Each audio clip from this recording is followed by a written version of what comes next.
la précision nécessaire, la mise au point nécessaire. Dans ce que je dis, il n'y a aucune...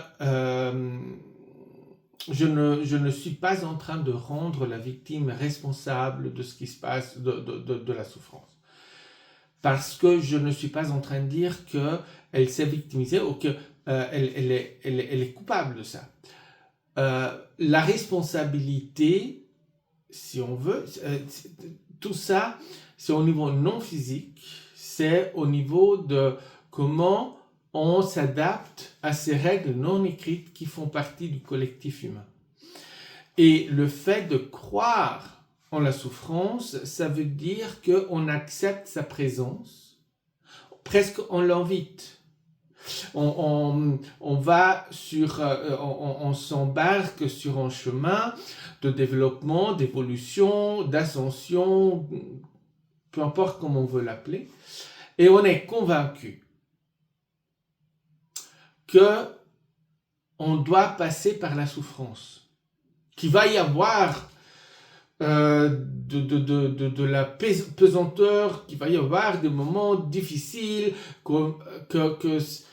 voilà, c'est ça, ça veut dire ça, ça veut dire qu'un parcours qui pourrait être fait calmement, il devient souffrance.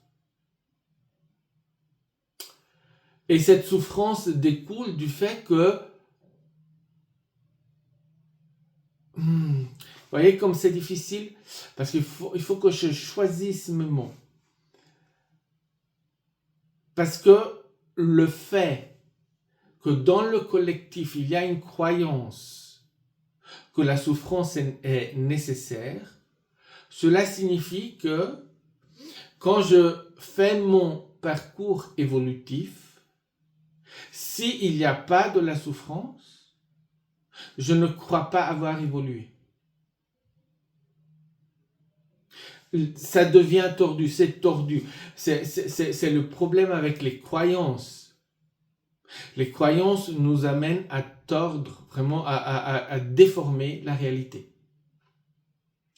Parce qu'il n'y a aucune croyance qui est vraie, universellement, dans le non-physique. Il n'y a rien qui est fixe, rien. Tout peut être changé. Si la croyance de l'être humain devenait que la Terre a une forme pyramidale, la Terre deviendrait une pyramide. Nous sommes puissants à ce point-là. D'accord ?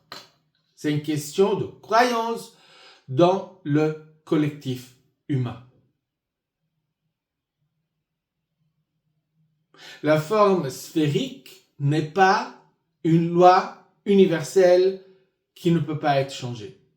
Elle peut être changée. Si le collectif, mais probablement on ne va pas le changer parce qu'il n'y a pas de raison.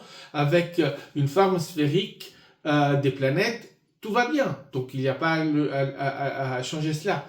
Mais c'est pour donner une idée.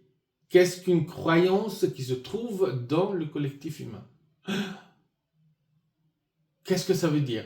Ça veut dire que ça change complètement la réalité physique. Ça influence la réalité physique. Ça influence notre expérience humaine.